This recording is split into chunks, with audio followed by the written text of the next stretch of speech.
to Terenti. So today we'll start our unit number 4. Let's see the content of unit number 4. Then we will proceed. So the name of the unit number 4 is applying design patterns. Design pattern is very important topic from the software development point of view. कुछ 26 design patterns होते हैं. Design pattern एक अलग से subject होता है, MTech में पढ़ा है मैंने. तो ये मतलब बहुत पीजी लेवल का सब्जेक्ट है. मतलब हम लोग के टाइम पे, मतलब आज से 10-5 साल पहले बात करूँ तो ये पीजी लेवल पे आता था सब्जेक्ट. लेकिन अब आपको पता है scenario is changing, that's why इसका कुछ पार्ट यूजी लेवल पर आ गया है. तो अप्लाइंग डिज़ाइन पैटर्न्स. तो सबसे पहले डिज़ाइन पैटर्न क्या होता है अभी हम पढ़ेंगे यूनिट में. जब हम पढ़ेंगे, एक्चुअली इसका ये लास्ट टॉपिक है इस यूनिट का. लेकिन डिज़ाइन पैटर्न मतलब कि कुछ पैटर्न्स ऐसे होते हैं जो ऑलरेडी बिल्ट अप होते हैं, जो मतलब जो ऑलरेडी बने हुए रहते हैं. आप रेडीमेड उन प्रोडक्ट को, उन पैटर्न्स को यूज़ कर सकते हो. जैसे you can say just about moulds, कि मोल्ड्स जो होते हैं उसमें कुछ पैटर्न बना हुआ रहता है. आप जस्ट उसमें सीमेंट डालेंगे, या फिर जैसे चॉकलेट मोल्ड तो आप उसमें भी चॉकलेट डालेंगे, या वॉट एवर उस मोल्ड में आप जो डालोगे एज इट इज़ उसके अकॉर्डिंग वो मोल्ड हो जाएगा, राइट. तो डिज़ाइन पैटर्न भी वही होते हैं कि कुछ डिज़ाइंस जो है सॉफ्टवेयर डेवलपमेंट के लिए वेल नोन होते हैं, वो ऑलरेडी डिफाइंड होते हैं. आपको सिर्फ उनको उसको यूज़ करना है. ठीक है, तो इससे आपका वर्क क्या है, बहुत इजी हो जाता है और फास्ट हो जाता है. एफिशिएंट आपका जो रिजल्ट है वो आपके पास मिलता है. तो that is the meaning of applying design patterns जो आपकी यूनिट है. देन अभी हमको इस यूनिट में जो टॉपिक्स पढ़ने हैं that is the system sequence diagram, relationship between sequence diagram and use cases. देखो आप लोगों ने, किसी ने याद नहीं दिलाया, लेकिन आपको यूनिट 4 ने याद दिला दिया. जब यूनिट 2 हम पढ़ रहे थे तो मैंने आपसे बोला था कि सीक्वेंस डायग्राम और उनके बीच की रिलेशनशिप जो है वो अभी हम नहीं पढ़ रहे हैं, हम स्किप कर रहे हैं.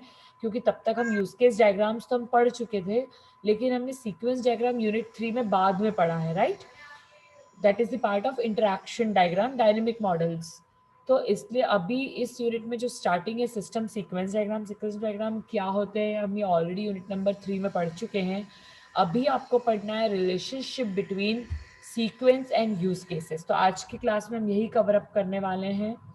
देन हमें थोड़ा सा हटकर कुछ नई चीज़ पढ़नी है, that is known as logical architecture, right. Logical architecture is definitely related to OOAD only, कि किस तरह का जो आर्किटेक्चर है आप ड्रॉ करते हो वाइल योर सॉफ्टवेयर डेवलपमेंट, उसको क्या बेस बना के आप चलते हैं, हम देखेंगे. And UML package diagram. अब UML पैकेज डायग्राम भी आप ऑलरेडी पढ़ चुके हैं, लेकिन जब हम लॉजिकल आर्किटेक्चर पढ़ेंगे तो हम उसके साथ साथ एंड UML पैकेज लिखा हुआ है, तो हम लॉजिकल आर्किटेक्चर को कहीं ना कहीं रिलेट करेंगे UML पैकेज से. क्योंकि आपको पता है UML package diagram is one of the very important diagram जो आप सॉफ्टवेयर डेवलपमेंट के टाइम पे बनाते हैं, क्योंकि it is a overall summary of what you have studied in use cases, what you have studied in domain diagram, what you have studied in class diagram. Package, क्योंकि package consist of many physical aspect of the system, right. उसमें बहुत सारे elements होते हैं, बहुत सारी classes होती है उसके अंदर. तो हम इसको और पैकेज डायग्राम का और जो बिग वर्जन है वो कौन सा होता है, कंपोनेंट डायग्राम, जिसके अंदर पैकेजेस भी, एक कंपोनेंट के अंदर डिफरेंट पैकेजेस भी आ सकते हैं, राइट. तो इस तरह से हमें ये यूनिट में पढ़ना है. Then logical architecture refinement. ये जो लॉजिकल आर्किटेक्चर रिफाइनमेंट है ये एग्जाम पॉइंट ऑफ व्यू से बहुत ज़्यादा इंपॉर्टेंट है, क्योंकि लॉजिकल आर्किटेक्चर तो आप पढ़ रहे हैं, उसका और रिफाइनमेंट, मतलब उस लॉजिकल आर्किटेक्चर को भी आप लेयर्स में डिवाइड कर दोगे और हर लेयर को आपको डिटेल में पढ़ना है, राइट. तो ये भी एक तरह का आपका बहुत इंपॉर्टेंट टॉपिक हो गया. Then again repetitive, that is UML class है, मतलब यूनिट नंबर 3 आपकी पूरी रिवाइज होने वाली है यहाँ पर. तो जिसका कुछ पार्ट छूट गया हो वो यूनिट नंबर 4 को बहुत अच्छे से पढ़ेंगे, क्योंकि यहाँ पर काफ़ी रिविजन्स मिलने वाला है आपको. देन UML क्लास डायग्राम का रिविजन जो यूनिट नंबर 2 में था, और UML इंटरैक्शन डायग्राम का रिविजन जिसमें हम सीक्वेंस और कोलैबोरेशन पढ़ा हुआ था हमने, राइट. और लास्ट में एकदम नया टॉपिक आएगा, that is apply GOF design patterns. ठीक है, तो अप्लाई GOF डिज़ाइन पैटर्न मतलब बहुत सारे GOF अभी हम पढ़ने वाले हैं। मैंने जैसे आपको बताया कि 26 तरह के डिज़ाइन पैटर्न्स होते हैं, लेकिन हम सारे 26 तो नहीं पढ़ेंगे, उसमें से कुछ डिज़ाइन पैटर्न्स को पढ़ेंगे। उसको आप अप्लाई कैसे करोगे ये हम पढ़ने वाले हैं, राइट। तो ओवरऑल देखूँ तो ये यूनिट बहुत छोटी है, क्योंकि इसमें सिर्फ 3 चीज़ें नहीं आई हैं। That is the relationship between sequence and use cases, right. Then logical architecture and logical architecture refinement, second thing. And third thing, apply GOF design patterns. केवल 3 चीज इसमें बहुत इंपॉर्टेंट है, लेकिन तीनों एकदम टफ तो नहीं बोलूंगी, लेकिन एकदम नई है, इतनी इजी नहीं है। इसको समझना इज क्वाइट लॉजिकल। आपको काफ़ी चीज़ें इसमें बहुत ज़्यादा आपको पुराने कॉन्सेप्ट को ध्यान में रखना पड़ेगा इनको समझने के लिए। तो what are the 3 things? Use case और सीक्वेंस डायग्राम के बीच के relationship, logical architecture and its refinement, and applying GOF design patterns. तो let's start with the unit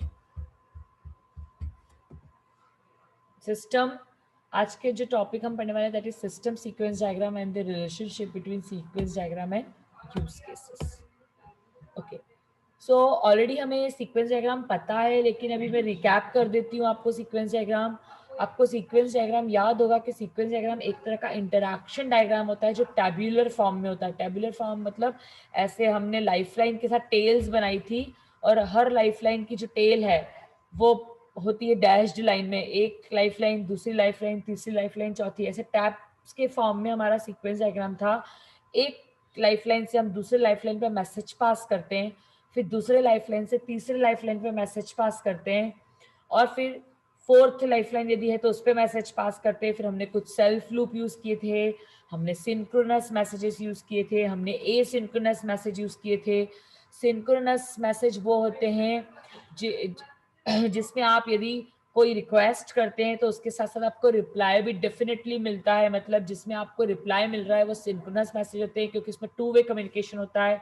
यदि आप एसिंक्रोनस मैसेज की बात कर रहे हैं तो उसमें आप सिर्फ मैसेज को पास कर रहे हैं, आपको उसके रिप्लाई में कोई भी रिजल्ट नहीं मिलेगा। मतलब उसमें आप वेट नहीं करेंगे कि इसमें रिप्लाई आएगा ही आएगा। फिर सेल्फ लूप मैसेज है, आप कोई काम सेल्फ में कर रहे हो, सेम लाइफलाइन में बार बार काम हो रहा है, तो उसको आप जैसे लूप जो होते हैं तो वो हमेशा सेल्फ लूप में आते हैं। जो रिकर्सिव मैसेजेस होते हैं वो हमेशा सेल्फ लूप में आते हैं, जहाँ पर सेकेंड या थर्ड चीज़ों की कोई भी ज़रूरत नहीं होती है, वो सेल्फ सफिशिएंट होते हैं, राइट। तो इस तरह के मैसेजेस हमने सीक्वेंस डायग्राम में पढ़े थे। इसके अलावा आई डोंट थिंक हमने कुछ नया सीक्वेंस डायग्राम में पढ़ा था। लेकिन one of the most important thing जो हमने लाइफलाइन पढ़ी थी, उसकी लाइफलाइन की जब हमने डेफिनेशन पढ़ी थी तो आपने बहुत क्लियरली समझ लिया था कि जो लाइफलाइन होती है, लाइफलाइन में be a object of a system. वो सिस्टम के ऑब्जेक्ट्स हो सकते हैं, लाइक वेब ब्राउजर हो सकता है, लाइक वो जीमेल का अकाउंट हो सकता है, लाइक वो डेटाबेस हो सकता है, राइट। वो मतलब कोई भी चीज़ हो सकती है, लेकिन हमारा जो एक्टर है वो भी यूज केस डायग्राम में प्रेजेंट होता है as a lifeline.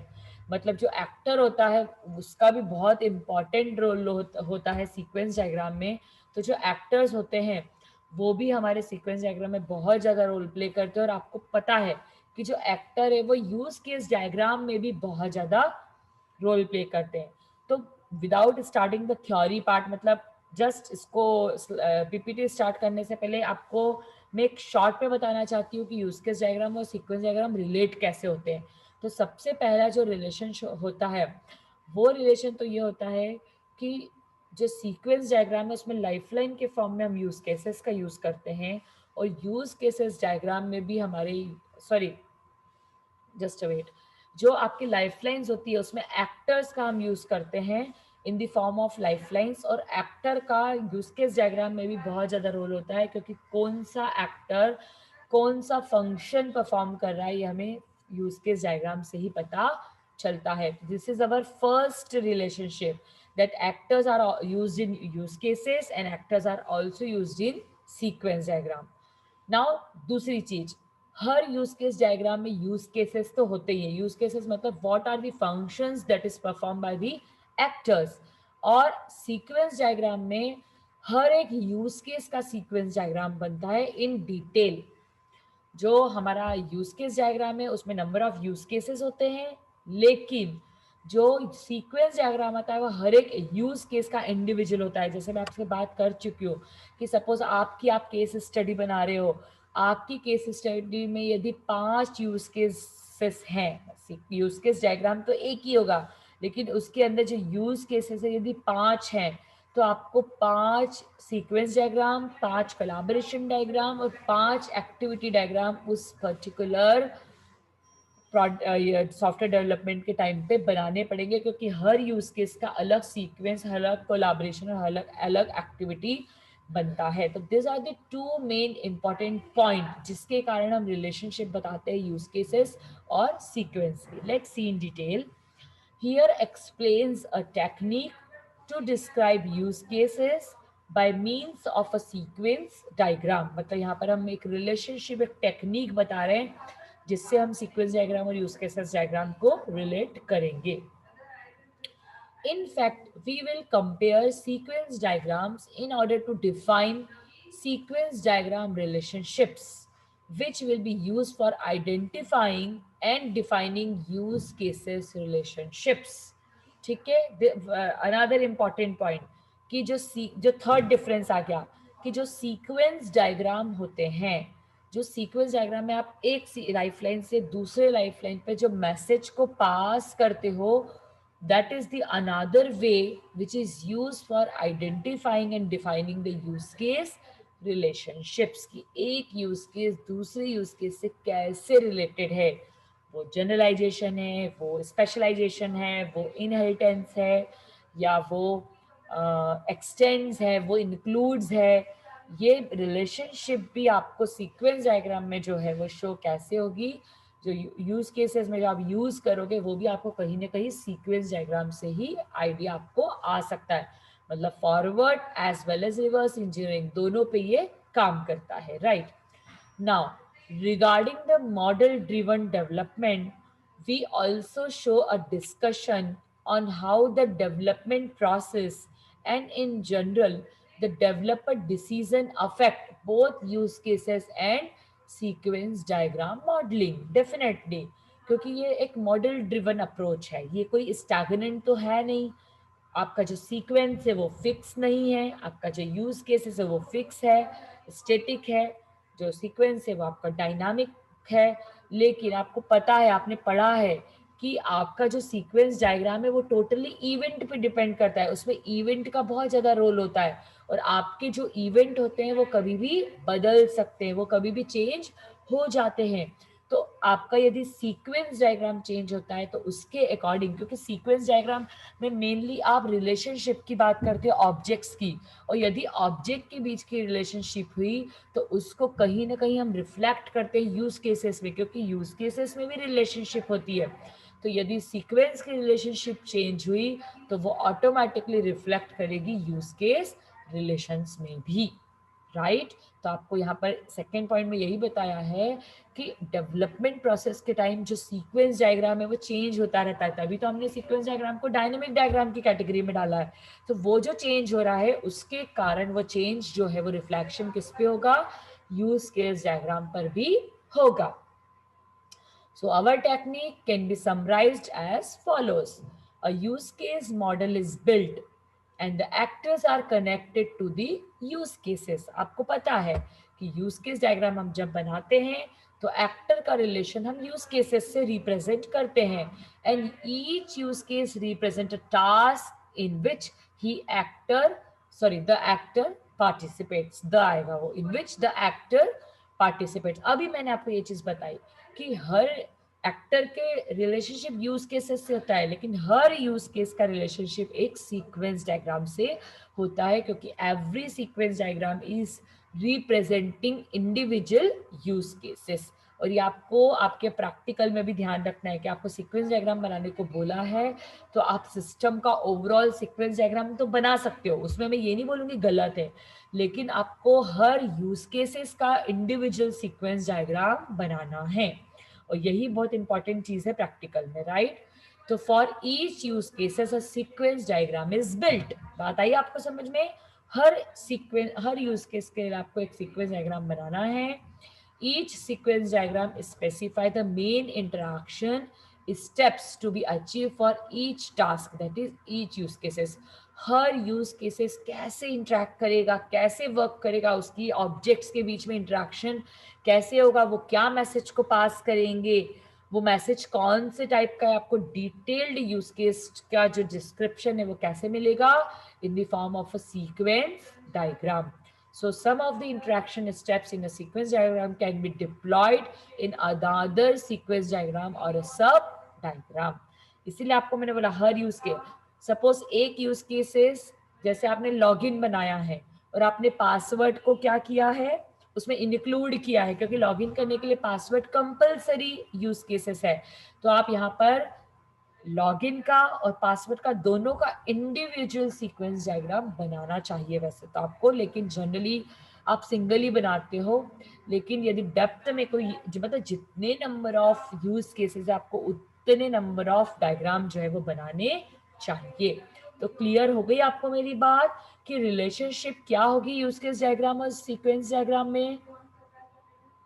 Are you clear? आपको मेरा पॉइंट क्लियर है? यस और मैम. पहली चीज तो हर यूज केस डायग्राम में नंबर ऑफ यूज केसेस होते हैं और हर एक यूज केसेस के बीच में रिलेशनशिप होती है और हर यूज केसेस को हम रिप्रेजेंट कर सकते हैं सीक्वेंस डायग्राम से. और सीक्वेंस डायग्राम में कोई चेंज होता है तो वो यूज केसेस डायग्राम में भी उसका कहीं ना कहीं रिफ्लेक्शन होगा ही होगा. Okay, now from the sequence diagram use case relationships are identified, है ना. हर सीक्वेंस डायग्राम से आप हर यूज केस के रिलेशनशिप को समझ सकते हो. सीक्वेंस सब diagrams are identified with new use cases. जितने भी सीक्वेंस डायग्राम्स हैं यदि उसमें कोई सब डायग्राम्स बनते तो डेफिनेटली आप, जैसे मैंने बताया कि पासवर्ड का भी आप सीक्वेंस डायग्राम बना रहे हो तो आप उसको और रिफाइंड कर रहे हो. Then inclusion relationship are identified between the use cases specified and the new use cases. आपको सीक्वेंस डायग्राम बनाते वक्त भी यदि लगता है कि आपको कोई नया यूज केस इंट्रोड्यूस करना है तो आप रिवर्स इंजीनियरिंग को फॉलो करके यूज केस डायग्राम में यूज केसेस को इंट्रोड्यूस कर सकते हो. आप उसमें और नए यूज केसेस जो है वो ऐड कर सकते हो, राइट. तो यही हमारा थर्ड पे इंक्लूजन रिलेशनशिप, मतलब कि आपको सीक्वेंस डायग्राम को बनाते वक्त यदि लगता है कि कोई डेप्थ में आप यूज कर रहे हो तो आप वहां पर रिवर्स इंजीनियरिंग करके यूज केसेस, नए यूज केसेस जो है वो क्रिएट कर सकते हो. The sequence diagram are refined. ऐसे में क्या हो रहा है, आपका सीक्वेंस डायग्राम को आप रिफाइन कर रहे हो, उसको और डेप्थ में अंडरस्टैंडिंग कर रहे हो. Some interaction steps are added as extensions to the original sequence diagram, and these extensions are represented as new sequence which is known as subdiagrams, and these new subdiagrams are identified with new use cases. वही जो आपको last में point बताया वही same point है. Sometimes new abstract use cases can be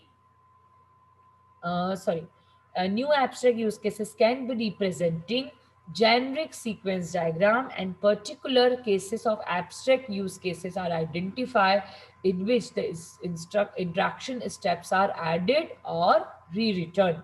आप कोई भी सीक्वेंस डायग्राम को जब डिटेल स्टडी करते हैं और आपको लगता है कि इसकी स्टेप्स को मैं और अच्छा बना सकता हूँ या इसकी स्टेप्स को मैं और डिटेल में या सब डायग्राम के फॉर्म में शो कर सकता हूँ.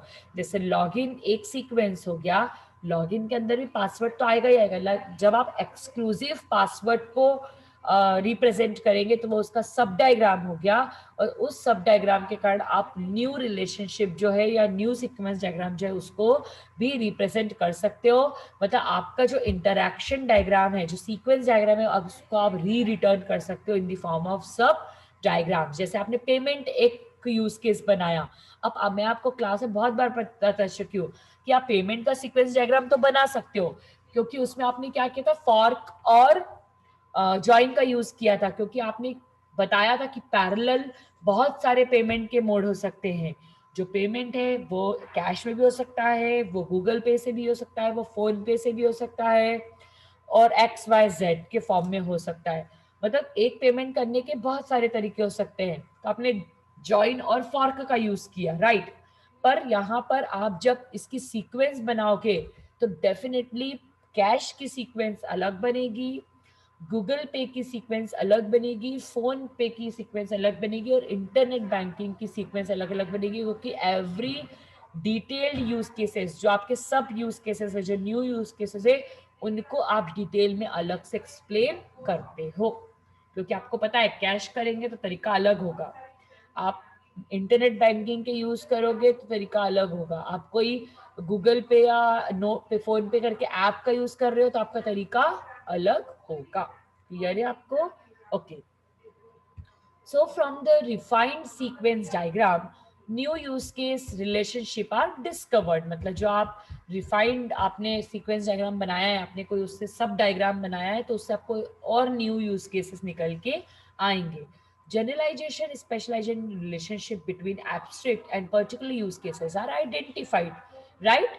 आपने देखा उसके बीच की जो रिलेशनशिप होगी, आप जब यूज केस डायग्राम अपन ने बनाया था तो आपने देखा था कि मैंने एक पेमेंट जो है वो जनरलाइज क्लास बनाई थी, और जो डिफरेंट डिफरेंट टाइप के पेमेंट बनाए थे, by cash, by internet banking, by Google Pay, by PhonePe, वो सारे क्या हो जाएंगे, उसके स्पेशल क्लासेस हो जाएगी, राइट? तो वही चीज यहाँ पर भी रिप्रेजेंट है। Extension relationship are identified between old use cases and their extending use cases. ठीक है, तो ऐसे आपको डिफरेंट यूज केसेस को आइडेंटिफाई करना है सीक्वेंस डायग्राम के टाइम पर, कि ऐसे कौन से सीक्वेंस डायग्राम है जिस सॉरी ऐसे कौन से यूज केसेस है आप जिनको फर्दर एक्सप्लेन कर सकते हो। जैसे लॉगिन है, उसको आप फर्दर पासवर्ड के साथ एक्सप्लेन कर सकते हो। आपका पेमेंट मोड है यदि कोई यूज केस, तो उसको आप further bye cash, bye Google पे या बाय डैश डैश डैश उसके फॉर्म में रिप्रेजेंट कर सकते हो। कोई कस्टमर है तो उसको फर्दर आप एग्जिस्टिंग कस्टमर या न्यू कस्टमर के फॉर्म में रिप्रेजेंट कर सकते हो। ऐसे बहुत सारे यूज केसेस होते हैं जिनको आप फर्दर अपडेट, जैसे अपडेट, आप या आपने सपोज मैनेज यूज केसेस बनाया, मैनेज, तो आप मैनेज में अपडेट भी कर सकते हो, एडिट भी कर सकते हो, ऐड भी कर सकते हो, डिलीट भी कर सकते हो, उसके भी फर्दर यूज केसेस बन जाएंगे। तो अपडेट भी आपका एक तरह का क्या हो गया, सीक्वेंस हो गया, जिसमें आपने न्यू सब यूज केस हो गया, जिसमें आपने न्यू सब यूज केसेस को फाइंड आउट किया है। तो इस तरह से आप इसको स्टडी कर सकते हो। ठीक है, एक डायग्राम है, उसके थ्रू आप एक समझ सकते हो। देखो, जब भी हमने यूज केस डायग्राम पढ़ा है, ठीक है, तो यहाँ पर ये जो डायग्राम है वो क्या रिप्रेजेंट कर रहा है कि यूज केस डायग्राम और इंटरैक्शन डायग्राम के बीच में जो रिलेशनशिप है वो कैसे हो सकता है। तो any system has many use cases. आपको पता है कि सिस्टम कोई भी हो उसमें बहुत सारे यूज केसेस होते हैं। For example, use case number 1 है इंसर्ट अ कॉइन। आपने कॉइन को इंसर्ट किया, ये एक तरह का क्या हो गया, आपका यूज केस हो गया। अब देखो, आपको मैंने ये चीज अभी बताई नहीं है, पर अभी जब अपन प्रैक्टिकल जब करेंगे, अभी हम जब प्रैक्टिकल जो कर रहे हैं, अ, अभी नेक्स्ट क्लास में हम कंपोनेंट डायग्राम का प्रैक्टिकल करेंगे। उसके बाद एक नए तरीके का हम प्रैक्टिकल शुरू करेंगे जिसमें हमें पढ़ना है कि यूज केसेस जो होते हैं उसके सिनारियोज क्या होते हैं। सिनारियो मतलब कि उसकी पोस्ट और प्री कंडीशंस, और ये एक बहुत इंपॉर्टेंट चीज़ है आपके प्रोजेक्ट पॉइंट ऑफ व्यू से। जब भी आप प्रोजेक्ट पे यूज केस डायग्राम बनाते हो तो वहां पर आपको उसकी प्री और पोस्ट कंडीशन हमेशा लिखनी पड़ती है। प्री और पोस्ट कंडीशन, देखो आप इसको आप ये जब पीपीटी भेजूंगी तो आप इस डायग्राम को समझ लेना। राइट साइड में बीच में सिनारियो लिखा हुआ है, देखो उसमें बहुत छोटा सा प्री कंडीशन और पोस्ट कंडीशन लिखा हुआ है। प्री कंडीशन पोस्ट कंडीशन का मतलब कि जब भी आप कोई यूज केस को यूज करते हो तो क्या उसकी प्री कंडीशन होगी और क्या उसकी पोस्ट कंडीशन होगी।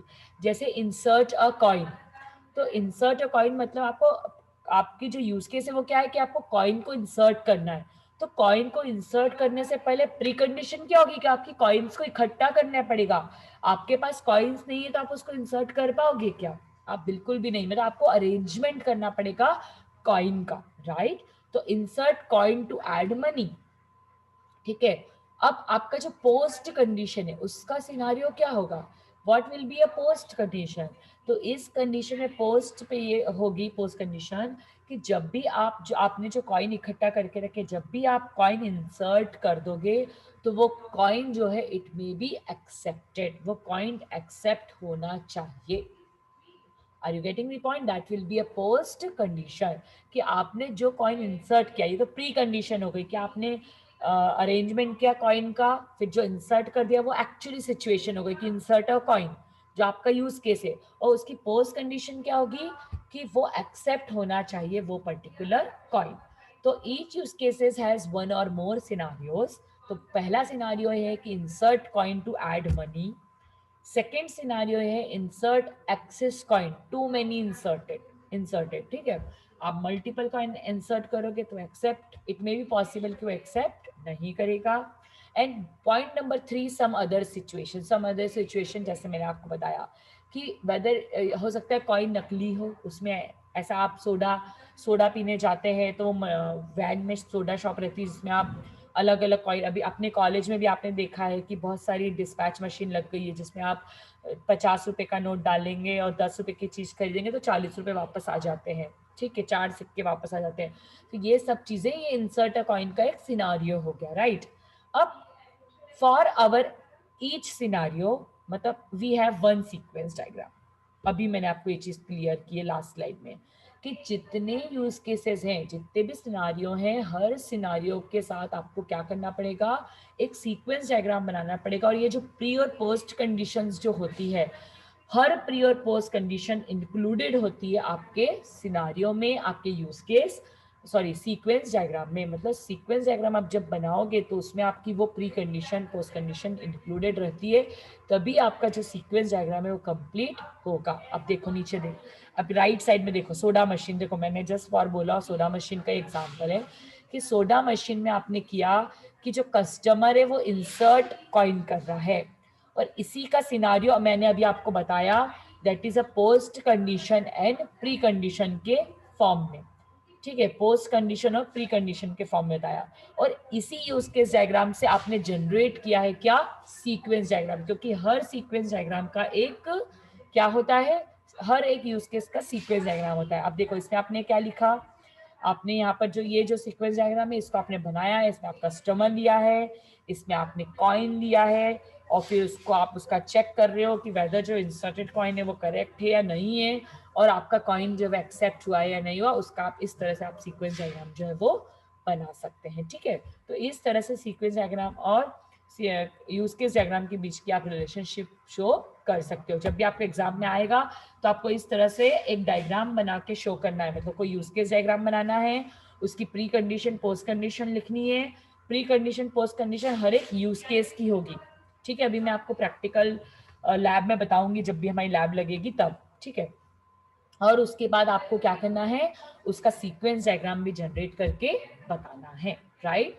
तो UML perspective of sequence diagram, use cases describes how external actor interact with the software system, पता है आपको ये चीज। then during this interaction an actor generates system event to a system requesting some other system operation to handle the events, मतलब जो भी आप interaction कर रहे हो, इंटरेक्शन के टाइम में जितने भी इवेंट्स परफॉर्म हो रहे हैं, जितने भी न्यूज सीक्वेंस हो रहे हैं, जितने भी सब सिस्टम्स बन रहे हैं, आपको उन सबको हैंडल करना है। उन सारे इवेंट्स को मैनेज करके यदि कोई न्यू सीक्वेंस डायग्राम या न्यू यूज केसेस जनरेट होते हैं तो आपको उनको जनरेट करना है। and UML sequence diagram are thereby a notation to depict other interaction and other operation initiated by them। मतलब जो सीक्वेंस डायग्राम होते हैं उससे हमें बहुत क्लियरली समझ में आ जाता है कि हम कैसे काम करेंगे। Are you getting the point? कैसे हमारा काम होगा ये हमें क्लियरली समझ में आ जाएगा, ठीक है। तो that's all for today's lecture. एक वीडियो है जो मैं आपको दिखाना चाहती हूँ, बहुत अच्छा वीडियो है, वो इसी टॉपिक से रिलेटेड है। Please have a look to that particular video.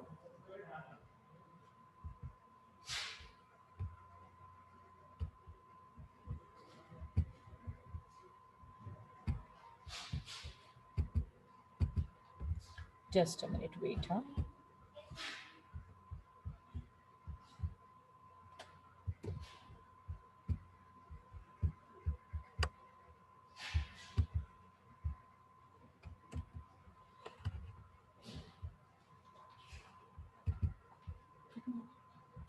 Just a minute wait. हाँ,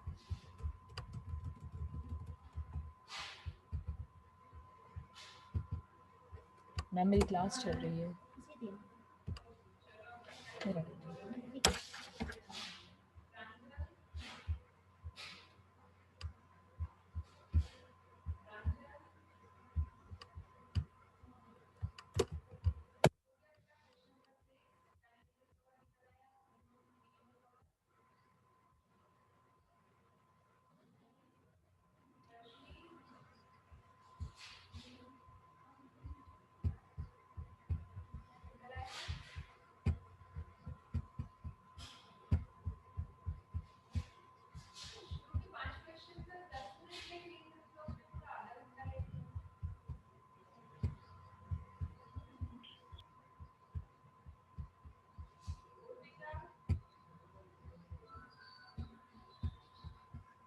एक मिनट. हाँ, मैं नेक्स्ट क्लास